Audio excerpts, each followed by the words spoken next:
Hi friends, జన సైనికులందరూ ఎప్పుడెప్పుడు ఆయన ఎదురు చూస్తున్నటువంటి ఆ క్షణం వచ్చేసింది. Power star Pawan Kalyan deputy సీఎంగా మరి ప్రమాణ స్వీకారం చేపట్టి బాధ్యతలు అయితే తీసుకోవడం జరిగిందనమాట. మరి దీనిపైన ఇప్పుడు అందరూ కూడా power star Pawan Kalyan deputy సీఎంగా బాధ్యతలు స్వీకరించి మరి ఏమి చేయబోతున్నాడు అనే దాని మీద అందరూ కూడా మరి ఆసక్తిగా అయితే ఎదురు చూస్తూ ఉన్నారు. సో మరి ఈ రోజున మరి పవర్ స్టార్ పవన్ కళ్యాణ్ బాధ్యతలు స్వీకరించిన ఏపీ డిప్యూటీ సీఎంగా క్షణం అనేది ఎంతో అద్భుతమని, ఎన్నో కష్టాలు ఎదుర్కొని ఈరోజు డిప్యూటీ సీఎం వరకు పవర్ స్టార్ పవన్ కళ్యాణ్ ఎదిగాడని చెప్పేసి ఎంతోమంది ఎన్నో రకాలుగా మరి పొగుడుతూ ఉన్నారు.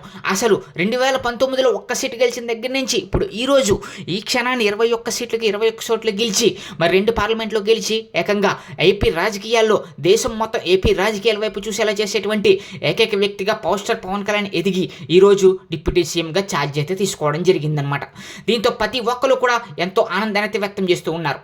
మీకు మరిన్ని ఇలాంటి ఇంట్రెస్టింగ్ అప్డేట్స్ కావాలా? వెంటనే సబ్స్క్రైబ్ చేసుకోండి.